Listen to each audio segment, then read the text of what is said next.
پھر عزیز کی بیوی نے مجھ سے محبت کی تو اس کے بدلے میں جیل میں آ پہنچا۔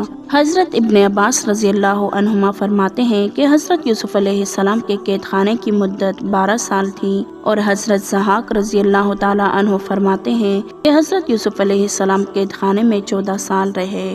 بہرحال بادشاہ مصر نے، جس کا نام ریان تھا، اس نے خواب دیکھا کہ 7 موٹی گائے ہیں اور 7 دبلی اور 7 سرسبز شاداب بالیں ہیں اور 7 خشک، پھر خشک بالیوں نے سبز بالیوں کو کھا لیا۔ تفسیر حقانی میں ہے کہ بادشاہ نے اس طرح خواب دیکھا کہ 7 موٹی اور خوبصورت گائیں نکلی اور نیستان میں چرنے لگی، پھر 7 گائیں بد شکل اور دبلی دریا سے نکلی اور گھاٹ پر آ کر کھڑی ہو کر ان موٹی خوبصورت گایوں کو کھا گئی۔ بادشاہ بیدار ہوا، پھر سو گیا۔ دوبارہ پھر دیکھا کہ سبز اناج کی بھری ہوئی 7 بالیں ایک ٹہنی میں ظاہر ہوئی، پھر 7 بالیں پتلی اور خشک نکلی، پھر ان ہری بالیوں کو کھا گئی۔ صبح کو بادشاہ گھبرایا ہوا بیدار ہوا۔ مصر کے دانشمندوں نے اس خواب کی بابت دریافت کیا، پر دانشمندوں کی سمجھ میں تعبیر نہ آئی۔ دانشمندوں نے جواب دیا، یہ خیالی خواب ہے اور ہم کو ایسے خوابوں کی تعبیر معلوم نہیں۔ تب ساقی کو حضرت یوسف علیہ السلام کا خیال آیا، جیسا کہ ارشاد ہے، ان 2 قیدیوں میں سے جو شخص بچ گیا تھا اور اس کو ایک مدت کے بعد یاد آیا،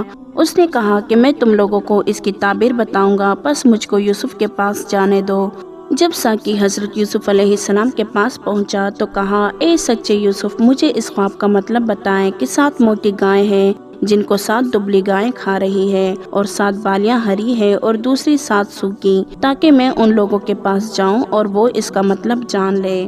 یہاں ذرا حضرت یوسف علیہ السلام کا کمال صبر و استقلال اور جلالت قدر کا اندازہ کیجئے کہ ساقی کو ملامت بھی نہ فرمایا اور کئی برسوں تک بھولنے کی بنا پر نہ جھڑکا اور نہ ہی اپنے الہامی علم پر بخل کیا۔ اسی وقت خواب کی تعبیر دے دی، جیسا کہ فرمان باری تعالیٰ ہے۔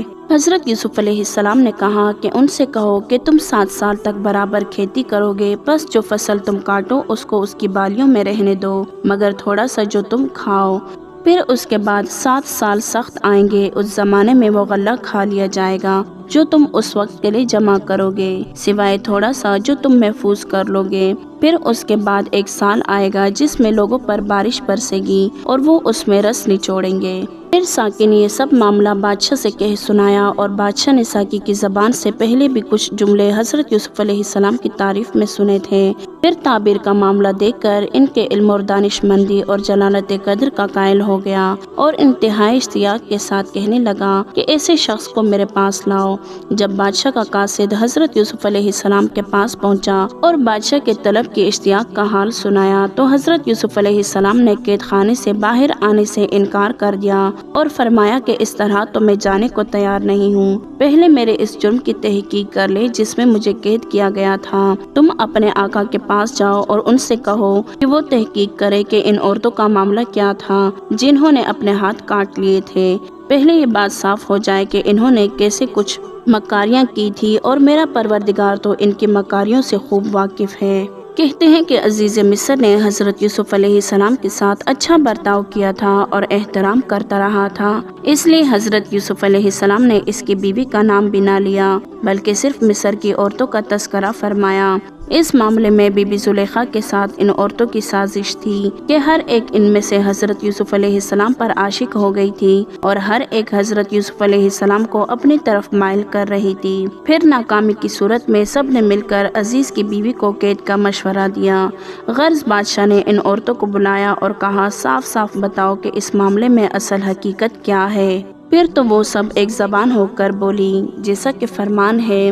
اس مجمع میں عزیز کی بیوی بھی موجود تھی۔ اس نے جب دیکھا کہ حضرت یوسف علیہ السلام کی خواہش ہے کہ حقیقت حال سامنے آ جائے تو وہ بھی بے اختیار بول اٹھی۔ عزیز کی بیوی نے کہا کہ اب حق کھل گیا ہے، میں نے ہی اس کو پھسلانے کی کوشش کی تھی اور وہ یقیناً سچا ہے۔ حضرت یوسف علیہ السلام کو اس سارے قصے کے بعد بلایا گیا تو آپ علیہ السلام نے فرمایا کہ یہ تمام معاملہ جو میں نے کیا ہے محض اس وجہ سے تھا تاکہ عزیز کو یقین کے ساتھ معلوم ہو جائے کہ میں نے اس کی عدم موجودگی میں اس کی آبرو میں دست اندازی نہیں کی۔ اور یہ بھی معلوم ہو جائے کہ اللہ تعالیٰ خیانت کرنے والوں کے فریب کو چلنے نہیں دیتا۔ کہتے ہیں کہ زلیخا کی اپنی عزت اور آبرو کی پرواہ نہ کرنا اس واسطے بھی تھا کہ حضرت یوسف علیہ السلام کو جیل بھیجنے کے بعد زلیخا اب حضرت یوسف علیہ السلام کے دیدار سے بھی محروم ہو رہی تھی اور پشیمان تھی۔ آپ علیہ السلام کے دیدار کے بغیر عشق انتہا کو پہنچ گیا تھا، اس لیے اپنی ذلت اور رسوائی کی پرواہ بھی نہ کی اور معاملہ صاف کر دیا۔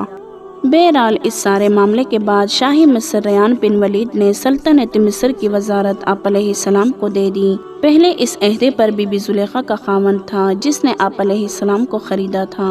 آخر بادشاہ مصر آپ علیہ السلام کے ہاتھ پر ایمان لایا اور عزیز مصر انہی دنوں میں انتقال کر گیا۔ دائرۃ المعارف میں ہے کہ بادشاہ نے بغیر تخت شاہی کے سب کام حضرت یوسف علیہ السلام کے سپرد کر دیے اور اپنی انگلی سے انگوٹھی نکال کر حضرت یوسف علیہ السلام کی انگلی پر پہنا دی۔ اس وقت آپ علیہ السلام کی عمر مبارک 30 سال تھی۔ حضرت یوسف علیہ السلام نے سب انتظام شروع کر دیا اور مصر کی سرزمین پر حاکم متصرف ہو گئے۔ حضرت فضیل بن عیاض رحمۃ اللہ علیہ فرماتے ہیں کہ عزیز کی بیوی راستے میں کھڑی تھی، ادھر سے حضرت یوسف علیہ السلام کی سواری نکلی تو عزیز کی بیوی زلیخا کے منہ سے بے ساختہ نکلا کہ الحمدللہ، شان خدا پہ قربان جائیں کہ جس نے اپنی فرما برداری کی وجہ سے غلاموں کو بادشاہ کر دیا اور نافرمانی کی وجہ سے بادشاہوں کو غلام بنا دیا۔ اس کے بعد بادشاہ نے عزیز کی بیوی زلیخا کا نکاح، جو اب بیوہ ہو چکی تھی، حضرت یوسف علیہ السلام سے کر دیا۔ جب آپ علیہ السلام ان سے ملے تو فرمایا، کہو کیا یہ تمہارے اس ارادے سے بہتر نہیں؟ تو انہوں نے جواب دیا کہ اے صدیق، مجھے ملامت نہ کرو۔ آپ علیہ السلام کو معلوم ہے کہ میں حسن اور خوبصورتی والی اور دھن اور دولت والی عورت تھی۔ میرے خاوند مرومی سے محروم تھے، یعنی نامرد تھے، وہ مجھ سے مل ہی نہ سکتے تھے، اور ادھر آپ کو قدرت نے جس فیاضی سے دولت حسن کے ساتھ مالا مال کیا ہے وہ بھی ظاہر ہے، بس مجھے آپ علیہ السلام ملامت نہ کیجیے۔ کہتے ہیں کہ حضرت یوسف علیہ السلام نے زلیخا کو کنواری ہی پایا۔ پھر ان کے بطن مبارک سے 2 لڑکے ہوئے جن کے نام افراہیم اور منشا تھا۔ تو یہ تھی ہماری آج کی ویڈیو۔ امید کرتی ہوں کہ آپ کو ہماری آج کی ویڈیو پسند آئی ہوگی۔ اگر آپ اس واقعے کے دوسرے پارٹ دیکھنا چاہتے ہیں تو ہمارے چینل کو لائک، شیئر اور سبسکرائب ضرور کریں۔ جزاک اللہ۔